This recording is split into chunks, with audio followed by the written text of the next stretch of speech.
Halo semuanya, nama saya Andrew. Saya akan menjelaskan tentang pengertian distribusi pendapatan nasional. Distribusi pendapatan merupakan bagian dari pembangunan ekonomi. Dengan pemerataan distribusi pendapatan di suatu wilayah, maka tingkat kesenjangan antara si kaya dan si miskin pun tidak akan tinggi. Hasilnya setiap orang mendapatkan fasilitas dan penghidupan yang layak dan setara. Sayangnya pemerataan ini bukanlah perkara mudah. Distribusi pendapatan nasional memiliki pengertian penyebaran pendapatan pada suatu wilayah geografis. Distribusi ini juga bisa memiliki makna penyaluran pendapatan melalui penyelesaian pekerjaan dalam pengadaan barang, jasa, dan bidang niaga. Adapun yang mengartikannya sebagai suatu proses pembagian pada faktor produksi yang mengikuti pendapatan. Hal ini dapat dikatakan efektif bila merata sehingga tidak terjadi ketimpangan. Apabila si miskin tidak mendapatkan fasilitas yang sama dengan yang lainnya, maka pemerintah bisa memberikan bantuan baik tunai, skill, dan kesempatan kerja maupun program pemerintah lainnya. Mengapa distribusi pendapatan nasional itu penting? Karena dari sana kita dapat mengetahui tinggi atau rendahnya kemakmuran dalam suatu negara melalui pendapatan per kapita. Semakin tinggi pendapatan per kapita, semakin juga makmur negara tersebut. Lalu, jika pendapatan distribusi pendapatan itu dibagi dengan adil dan merata, maka akan menghasilkan manfaat, yaitu dalam suatu negara akan memiliki ekonomi yang bagus, terus mengurangi kemiskinan, mengurangi pengangguran, dan sebagainya. Begitupun juga sebaliknya, jika distribusi itu tidak terbagi adil dan tidak merata, maka akan menghasilkan ketimpangan dalam suatu negara tersebut. Halo, nama saya Jimmy. Pada hari ini saya akan menjelaskan materi tentang cara mengukur ketimpangan distribusi pendapatan nasional. Jadi sebelum kita mengetahui cara mengukurnya, ada baiknya kita mengetahui penjelasan tentang ketimpangan distribusi pendapatan nasional. Jadi ketimpangan distribusi pendapatan nasional itu merupakan masalah perbedaan pendapat antara masyarakat atau daerah yang maju dengan daerah yang tertinggal.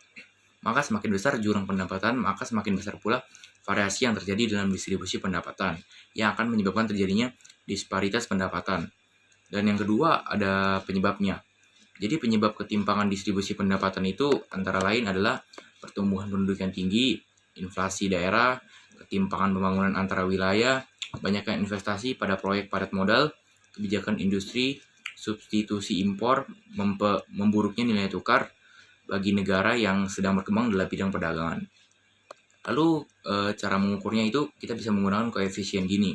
Jadi koefisien Gini itu adalah ukuran ketidakmerataan atau ketimpangan agregat yang secara keseluruhannya menggunakan angka berkisar antara 0 yang pemerataannya sempurna hingga 1 ketimpangan yang sempurna.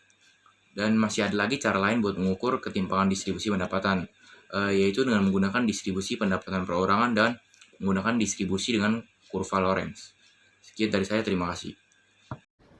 Nama saya Nathaniel Walanto dari kelas 11 IPS. Hari ini saya akan membahas tentang distribusi pendapatan nasional. Distribusi pendapatan nasional merupakan suatu pokok bahasan ekonomi makro yang sangat penting karena distribusi berhubungan dengan unsur keadilan, pembangunan, pertumbuhan, dan masa depan. Yang pertama itu adalah pentingnya distribusi pendapatan nasional untuk pembangunan ekonomi suatu negara. Distribusi pendapatan harus direncanakan sedemikian rupa agar menghasilkan pembagian pendapatan yang adil dan merata. Perlu diperhatikan misalnya apakah bantuan pada warga miskin diberikan dalam bentuk bantuan langsung uang tunai, membagikan barang-barang, pendidikan, kesehatan, atau menyediakan lapangan kerja. Yang kedua itu ada mengukur ketimpangan pendistribusian pendapatan nasional. Pada bagian ini akan dibahas luasnya masalah-masalah distribusi pendapatan serta meneliti beberapa unsur serupa yang menjadi ciri masalah di banyak negara berkembang. Untuk mengukur ketimpangan dapat digunakan beberapa ukuran, yaitu distribusi pendapatan perorangan atau distribusi ukuran pendapatan, distribusi pendapatan dengan kurva Lorenz, dan koefisien Gini. Distribusi pendapatan perorangan. Distribusi ini adalah ukuran yang paling umum digunakan para ahli ekonomi. Cara ini hanya menghitung jumlah pendapatan perorangan atau rumah tangga dan tidak mempersoalkan waktu bekerja, cara memperolehnya, lokasi, dan jenis pekerjaan. Semua individu diurutkan berdasarkan jumlah pendapatan yang mereka peroleh dan kemudian membagi total penduduk ke dalam jumlah kelompok atau ukuran yang berbeda. Cara yang dilakukan adalah membagi penduduk sesuai tingkat pendapatan secara berurutan dalam 5 kelompok atau 10 kelompok dan kemudian menentukan bagian dari pendapatan nasional total yang diterima setiap kelompok pendapatan itu. Selanjutnya pada kolom 3, penduduk yang mewakili sampel ini dikelompokkan dalam sebuah kuintil dalam sejumlah kuintil yang masing-masing berjumlah 4 orang. Kuintil pertama mewakili 20% penduduk dalam skala pendapatan terbawah. Kelompok ini hanya menerima 5 unit dari pendapatan nasional total. Pada kuintil kedua, orang ke-5 sampai ke-8 menerima 9% dari pendapatan total. Selanjutnya, orang ke-9 sampai ke-12 menerima 13 unit dari pendapatan total. Maka dapat disimpulkan 40% dari seluruh penduduk hanya menerima 14 unit dari total pendapatan nasional. Sedangkan 20% kelompok penduduk teratas kuintil kelima menerima 51 unit dari pendapatan total. Rasio ini sering disebut rasio Kuznets dari nama pemenang Nobel Simon Kuznets. Rasio Kuznets lazim digunakan sebagai ukuran tingkat ketimpangan antara kelompok berpendapatan tinggi dan kelompok berpendapatan rendah di sebuah negara. Dalam contoh di tabel, rasio ketimpangan adalah 51. Pendapatan 20% penduduk berpendapatan tinggi dibagi dengan 14 pendapatan 40% penduduk berpendapatan rendah, sehingga didapat 3,64. Halo, nama saya Vincent dari kelas 11 IPS dan sekarang saya akan menjelaskan tentang distribusi pendapatan dengan kurva Lorenz. Jadi, kurva Lorenz ini sangat sering digunakan untuk menganalisis statistik pendapatan individu. Kenapa? Karena dari segi informasi lebih spesifik. Jadi kurva Lorenz ini adalah kurva tentang ketidakmerataan pembagian kekayaan atau pendapatan. Jadi kurva ini terdiri atas segi 4, lalu ada garis diagonal pada segi 4, terdapat satu kurva real yang menghubungkan dua titik diagonal. Dan dalam kurva Lorenz terdapat dua sumbu, yaitu ada sumbu horizontal dan sumbu vertikal. Sumbu horizontal menunjukkan bagian kumulatif penduduk dari 0 sampai 100%. Lalu ada sumbu vertikal, bagian kumulatif kekayaan atau pendapatan dari paling miskin sampai paling kaya. Jadi semakin dekat kurva dengan garis diagonal, jadi semakin kecil tingkat ketidakmerataan atau makin sempurna pembagian pendapatannya. Halo, saya Gilbert Ken. Saya ingin menjelaskan tentang langkah kebijakan dalam pendistribusian pendapatan.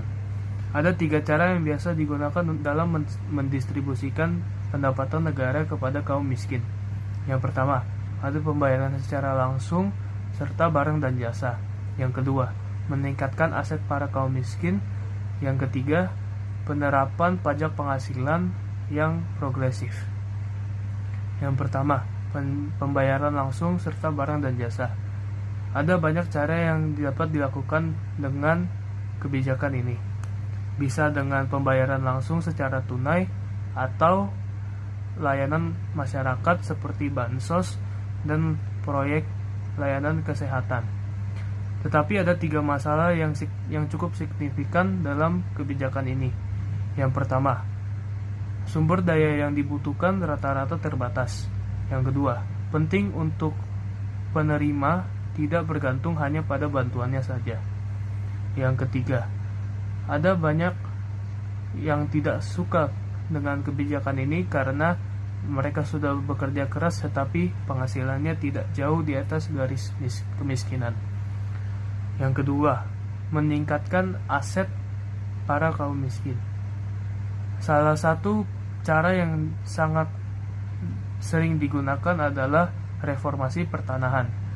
Jadi, para penyewa tanah atau penggarap tanah diberi hak milik tanah yang kecil dengan harapan mereka akan mengembangkan tanah tersebut untuk mendapatkan penghasilan. Yang ketiga, ada penerapan pajak penghasilan yang progresif. Hasil dari pajak-pajak negara ini dapat digunakan untuk membantu masyarakat miskin dengan ketentuan yang diterapkan.